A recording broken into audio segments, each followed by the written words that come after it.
This is the trap that I see myself falling into time and time again, and I know many others. I know I'm not alone here, and that is falling into this belief and mindset that we're not whole and complete as we are, and therefore there's things that we must do in order to feel good. Most people's goals that they have and the things that they want to be doing in life, they don't let themselves feel any sense of accomplishment or any sense of like self-assurance, or essentially the mindset is, okay, once I've completed the thing, once I've attained the whatever it is you're after, it could be relationships, it could be money, it could be a career, it could be traveling, whatever the goal is that you set for yourself, there's this belief that if I can attain it, then everything will be good. Now, what when we get clear, like let's think about what that means. I'll be good once I get the thing. What's good? What is that feeling that we believe we're going to get once we attain our desires? Well, when you get clear what good is, good essentially, well, first of all, we know it's the feeling, right? Feeling good. We can really, I mean, there's many different things that we can feel, but it all comes down to our emotions, our emotionality.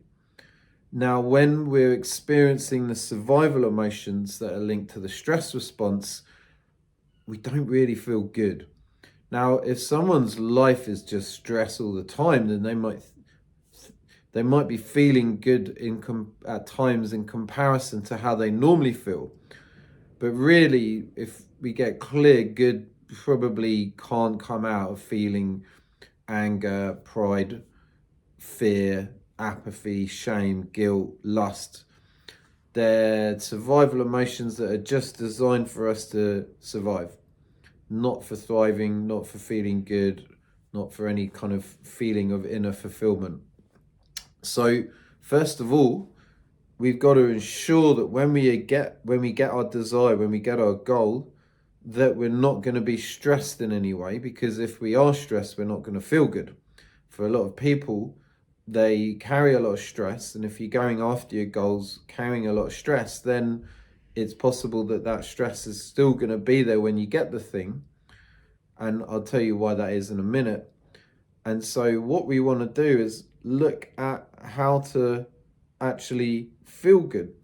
Now, when we look at the mechanisms of feeling good, we start to see that it's actually got nothing to do with what's outside of us.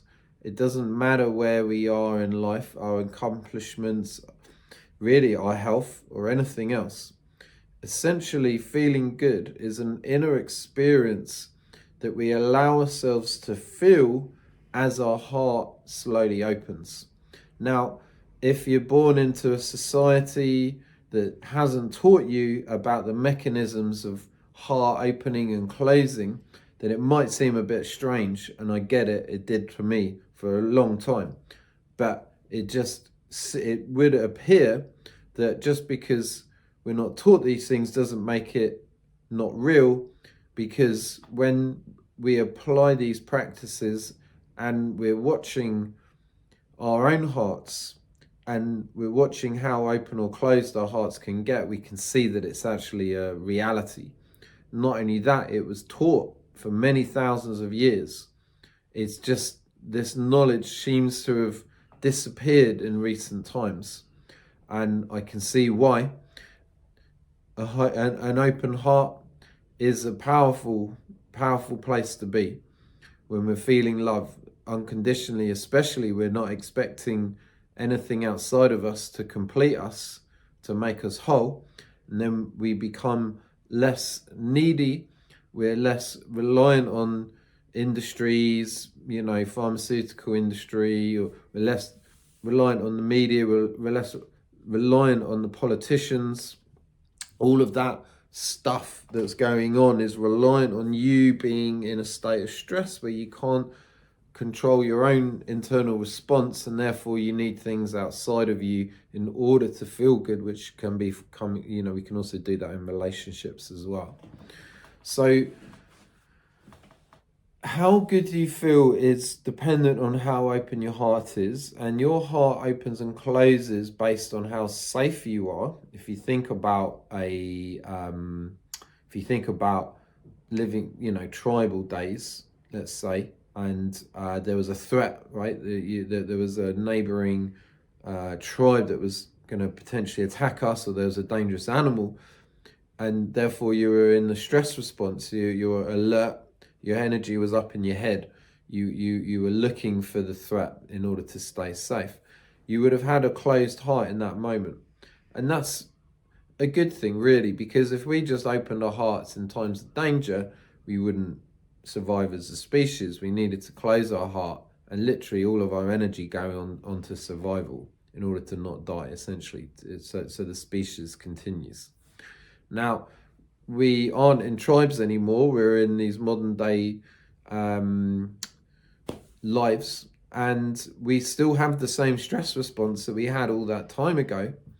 Yet the stress response for all of us, about 99% of the time or more, is coming up not because our lives are in actual danger. When we lived in the tribes, our lives were in genuine danger. Now, deadline from a boss, the money not coming in, fear of rejection in relationships, just name the issue that's creating the stress. It's actually none of that's going to kill us, and therefore we don't need to be reacting in a stressful way in order for us to get out of the situation in a healthy way. In order to deal with the situation. In order for us to deal with situations effectively, we need to not be in stress until the moment that our lives are in actual danger, and then we need to go into the stress response, because that's when we need to fucking ensure that we don't die by fighting the threat or escaping it, whatever that is, right? Fight or flight. But most of us don't have that, almost all. Once you get to a point of having such control of your inner experience, that's essentially enlightenment, because we don't allow the world around us to affect our internal state, and that therefore we're free to rise up to very high levels of consciousness. Now, most of what's stopping us rising up is coming from our unconscious mind, and I believe it's a big part of this is coming from childhood, where we were big, where we became energetically big and we took up space. We did what we wanted. We didn't follow the rules. That probably got you in trouble as a kid. Maybe you don't even remember it yet, but we learned to hide ourselves in order to maintain some form of safety. And now our parents are just trying to raise us to fit within the society. If you're sitting in a restaurant and the kids are screaming, then it's not fair on the other guests, right? And especially in countries like England, where loud noise isn't really appreciated. So the parents' job is to ensure that the kids don't turn into nightmares and just run riot. So there needs to be order. Now, the only problem is that it's so drummed into us that when we're adults, we're in a position of wanting to step out into the world and really become more powerful, because we know we're coming from a good place, but we can't. We're afraid of our power. We're afraid of being energetically big. We're afraid of triggering people around us. That's a big one. Definitely is for me, is for every guy that I work with, is the fear of triggering other people. And when you have that fear, which is really deep in the unconscious, you're going to express yourself in ways that's going to ensure you don't trigger other people. And that could be your friends, it could be your family members, it could just be people that you meet day to day, it could be your colleagues. So yeah, this work is about uncovering where we're making ourselves small in order to avoid some form of disapproval from the people around us, when we can see that, we can start moving forward more in life and catch those patterns when they arise. And we see, okay, I'm making myself small in order to fit within some kind of a group, or in order to maintain safety. We were born with two core needs. They're both survival needs, right? There was the need for authenticity and the need for connection. We needed to be connected to mum in order to survive as a species. We needed to be authentic because our authenticity meant, essentially, authenticity is expressing from how you feel in every moment. Now, as a baby, there's been no conditioning as to what's allowed, what's not allowed. There's no unacceptable behavior as far as the baby's concerned. It hasn't had the training yet. So every single emotion that comes up in the baby is let go of, and it's expressed and it's fully felt. And that is a survival mechanism. I mean, think of a baby that doesn't express its emotions. It would explode almost, right? Because think of all that energy that's coming through it. So we were all once babies expressing all of our emotions and at the same time needing connection. And that was our survival mechanisms. As we got a bit older, all of that emotional expression that we were letting out as babies carries a bit more weight. Now we're a little older, right? We've got words behind the energy, words that are being expressed from the anger. When we were a baby, it was just anger or sadness or whatever. Now we've got words that are backing up or being expressed from this energy that we're feeling. We've also got arms and legs. We can start throwing stuff around. We can start being a bit physical in that expression, right? So we do that. So an angry baby is very different to an angry 3-year-old, because the 3-year-old can say stuff that's not nice. It can do stuff that's not nice now.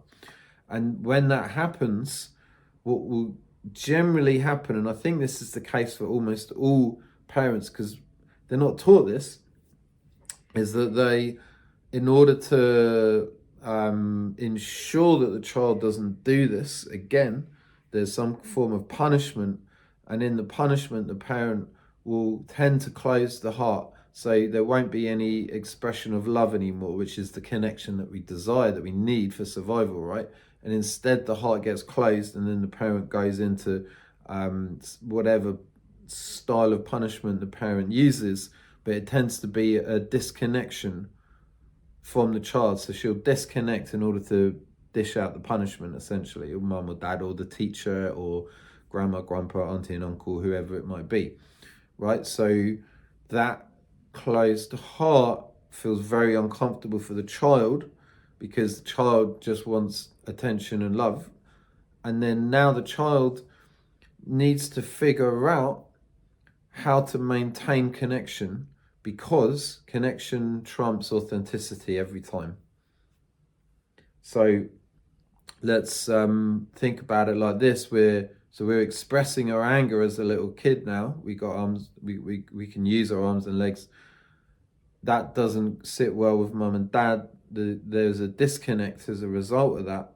And now we got to figure out how we can maintain that connection, because that's our number one safety priority, survival priority.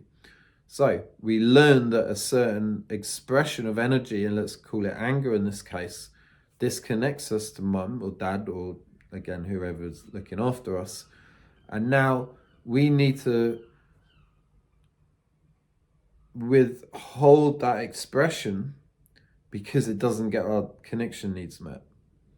And that happens over many, many years as we're developing and growing with all sorts of different expressions. And it depends on the culture that you were born in as to what was allowed and what wasn't. Maybe you weren't allowed to be sad. Maybe when you were sad, that triggered your parents in some way, and then they disconnected from you when you were sad, and then you learned that you can't express sadness because it doesn't get your connection needs met. Yet you're walking around as an adult with all this built up emotional residue that could be released if you were allowed, if you could feel safe going into your sadness. Remember that when you were a baby, you didn't have that. You could just feel sad, and you could feel pleasure, and you could feel joy and fear and anger and rage, all of it. Now that goes to show that we as adults have that ability within us now to feel all the emotions that need to be felt. But why don't we? It's because of the conditioning. We've been conditioned to not feel certain emotions. And it's kind of sad, really, because that's how we heal. We are healers. We're all natural born healers through expression. That's how we heal. That was how health was operated from for thousands of years. We've had this stuff hidden from us. That's nuts. There was a need, an understanding that in order to be healthy, in order to not have dis-ease within ourselves, they're needed for expression. When you look at the tribes, they're stamping their feet around the fire, they're shouting, they're getting everything out. But we live in these societies that encourage us to contain everything. And so we're walking around with all this backed up energy, and it's got to go somewhere, and it tends to just go towards habits and addictions and unhealthy behaviors that don't do us or society any good at all. Now, coming back to what I was saying at the beginning of this video, when we're all trying to get something or do something in order to feel good about ourselves, that's coming from childhood again. And this again happens in almost every family. This isn't anything bad about the parents. This is just the way things are set up, that ideally could do with changing if we want to live in a healthy society. And that's that not all, I would say most, certainly in the UK and probably most other Western countries, we learn from a very, very, very young age that love and attention comes when we do good things. And love and attention doesn't come when we don't do good things, right? So we got punished when we were bad, and we got praised and given love, hopefully, when we were good. So when you did well at school, you got the praise and you got the love from mum and dad, ideally. But you didn't do so well at school, maybe you didn't get that. Maybe you were well behaved all day. And what's well behaved mean as a child? It means containing your emotional expression so you're not loud, and you're good and you're nice and you're following the rules. That's what gets you the love. Now we're adults, we don't feel that we deserve any of that until we achieve something. But this is the thing, right? When we have eventually achieved the thing, what we give ourselves isn't love, because love can only be unconditional. And we know that when love's unconditional, when we can give ourselves the love for having not achieved anything. That's love. That's what love is. Love is unconditional. Love has nothing to do with where you're at in life, your achievements, the things that you've accomplished. It has nothing to do with that. It 100%, literally, it can't have a reason behind it. It's just love. So that's why when you achieve the thing, if you're not giving yourself love before, you don't give yourself love when you get it. And then look at the state of the world right now, the way most corporations are run. It's all about taking and extracting from people and the planet and poisoning, and it's pretty fucked up.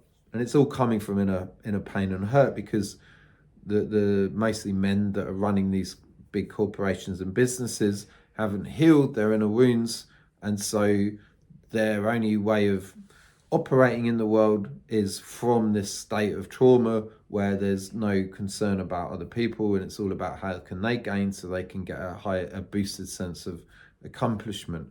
So even these people are going around trying to get to higher levels of consciousness, which means accessing more love, but they're not really able to do it because they're operating from such a low level of consciousness, or not even a low level of consciousness, but it's a level of consciousness where they can only really be concerned about themselves and not other people.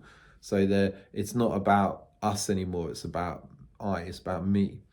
When we're only focused on ourselves and how we can gain, that keeps us in a lowered state of consciousness. That's how we work as adults, as humans. It's kind of crazy, right?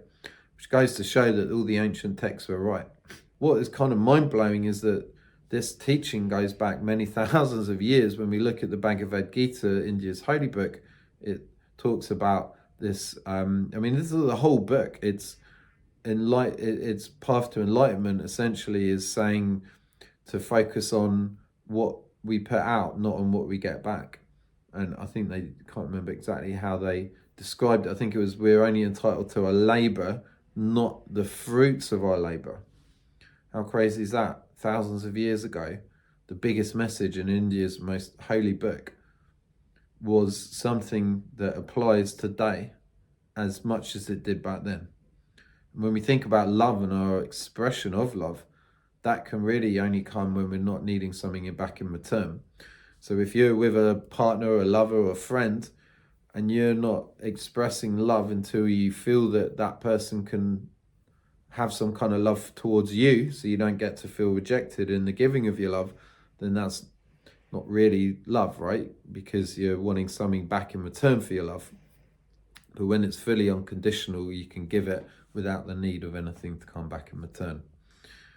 Thanks for watching my video, guys. If you want to pay me some money and do a bit of coaching, you're very welcome to. And I'll see you in the next video.